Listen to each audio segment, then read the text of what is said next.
What's up, Ricky Perez here from PR Fitness Training. We have the one and only PR Fitness League, and in this video, I'm going to talk you through the 3 different types of fitness goals that you can have. I will explain each of them with the goal of teaching you what they are, what they do, and then you can understand what one you need to be doing to get to your specific goal. So let's dive into it. Option number 1 is going to be the most popular one, and that is cutting. So let's go through it. So when your goal is to cut, your goal is to lose weight via losing body fat. It's going to involve you being in some type of calorie deficit, which just means you are burning more calories than you are consuming on a daily basis. I set most of my clients to about a 25% calorie deficit. That's going to allow you to lose body weight via losing body fat. It's a short-term goal. People get this a little bit confused. You don't do this for forever. It's a short-term goal, anywhere from 3 to 10 months. If you're someone who doesn't have a whole lot of body fat to lose, you might only need, 6 to 8 weeks to get extra lean and be in a calorie deficit for that long. If you're someone that has a lot of weight to lose, it might take you 10 plus months. My point is, this is a short-term goal. 3 to 10 months will get you down to your desired body weight or your desired look, and then you'll transition into maintenance, which I'll go over here in a few. And then who's this for? This is for anyone that's looking to lose weight or anyone that's getting extra lean. So if you have too much body fat, this is where you want to be. If you don't really have too much body fat, but you want to get extra lean for summer, this is where you want to be. Let's not get it twisted here. If you're someone that's overweight or your body fat is too high, this is where you're starting. This is what's going to allow you to start losing body fat and is going to allow you to start looking leaner and more athletic in the mirror. You're going to want to cut. Option number 2 is you can be in a maintenance phase. So when you're in a maintenance phase, you're going to be staying at your current weight that you're at right now. You are not in a calorie deficit or a calorie surplus. You're eating for maintenance, which just simply means you're eating the same amount of calories as you are burning every single day. What does that do? Keeps you at the same weight. You can technically do this for forever. This is a long-term thing. You can eat in maintenance for as long as you want. It should not be hard to do. You're eating the same amount of calories as you're burning. You're gonna keep yourself at the same weight. This is a sweet spot. Who is this for? This is for anyone that's transitioning out of a cut. So goal number 1 that I just went over, cutting phase. You would go through a cutting phase until you got lean enough or you look and feel how you want. Then you would transition over into this maintenance phase and then you just stay there. And that should be your long-term goal. So if you're someone that's like, hey, I need to lose weight, this is eventually where you want to be. This is not where you're going to be right now. You're going to be in a cutting phase, but eventually you want to get to the point where you can transition over to a maintenance phase and then you just stay there and continue to look how you want to look. It's also for anyone who is happy with their current weight but wants to get their macros dialed in. So if you're someone that's like, hey, I don't feel great and I don't necessarily look as good as I want to look in the mirror, but I don't have a crazy amount of body fat and I'm not really someone that needs to lose any weight. You'd be someone that needs to go into a maintenance phase, continue eating the same amount of calories that's keeping you at maintenance, but dialing in which makes up those calories, which is your protein, carbs, and fats, which is your macros. That's another example of someone that would be in maintenance. You're not someone that's overweight. You're someone that just wants to dial in the macros, eat the same amount of calories, and it's going to have a positive effect on how you look in the mirror. So this is what number 2 maintenance looks like. And then the third and final option is lean bulk. Let's go through this one. This is a very important one to understand. What happens when our goal is to lean bulk? When you're eating in a calorie surplus, which is what's going on when your goal is to lean bulk, you want to gain as much of that weight through muscle, but understand that when you're in a calorie surplus, you still are going to be putting fat on. Obviously, we want to put as much muscle on as we can and as little body fat on as we can, and I'll explain how in a second, but that's what I want people to understand. You're not just going to strictly gain muscle. There is going to be a little bit of fat gain when your goal is to lean bulk, which is important to understand. Why is this happening? We're going to be eating in a calorie surplus, which means we're now eating more calories than what we burn on a daily basis. And what I forgot to put in here is around a 10% calorie surplus. When we were in a deficit, we were in a 25% calorie deficit. That works for a calorie deficit. We can't be, well, you could, but we don't want to be in a 25% calorie surplus because we're going to be putting a lot of fat on. Okay, that's a big surplus to be in. If we get into about a 10% calorie surplus, that's what's going to allow you to put muscle mass on and a smaller amount of body fat on. This is a short-term goal. Same deal, 3 to 10 month range. If you're starting really lean, you could probably draw it out closer to the 10-month range. By 10 months, you're probably gonna have more body fat than you're comfortable with having, and you're gonna have to transition into maintenance. But if you're starting out pretty lean, you could do that. Who is this for? This is for anyone transitioning from a cut/maintenance phase. So if you cut down and got super lean, transitioned into maintenance, and now you want to go into a lean bulk phase to gain more muscle mass faster, then you can do that. The other people that's for is to gain large amounts of muscle. All right, when you're in a calorie surplus, you're going to be able to gain muscle muscle quickly. But understand that you do not want to be in this phase unless you are currently happy with your current body fat percentage. This is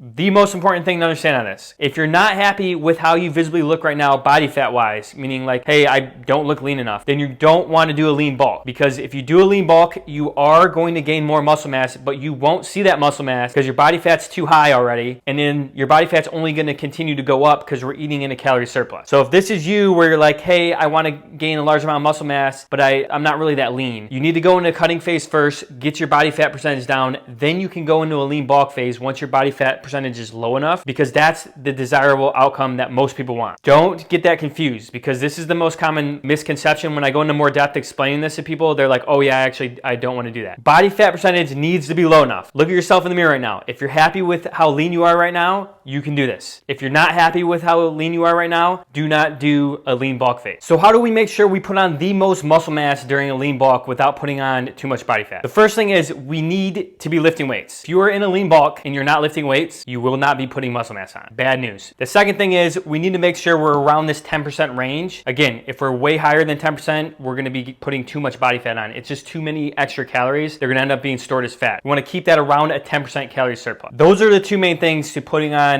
as much muscle as you can and the least amount of body fat you can when you're in a lean bulk. Now, here's the bad news for you. A lot of us are currently in this phase right now, but we're doing it very incorrectly. You are doing a dirty bulk. Dirty bulk. If we're not lifting weights and we are gaining weight, all of that extra weight is coming via body fat. Okay, it's not coming through muscle mass. We're not gaining muscle mass if you're not lifting weights. So that's the bad news, but you should know, like, okay, now I know where I'm at. Okay, so if we're gaining weight, you're consistently eating a calorie surplus. If you're not lifting weights, all of that extra weight is coming through body fat. So that's important to understand. Okay, now that you understand the differences between the three goals of cutting, maintaining, and lean bulking, hopefully you have a good idea of what you need to do now to get yourself closer to your current fitness goal. If you have any questions, put them on down below. I would love to hear from you. I'd love to hear any type of feedback. I hope this was very helpful for you. Again, my name is Ricky Perez, owner of PR Fitness Training and the new PR Fitness League. If you're interested in joining our league, you can head to the link down below, trainprfitness.com, join the league. It's a lot of fun. You'll learn more about this stuff. Have a good rest of the day. See you in the next video. Peace out.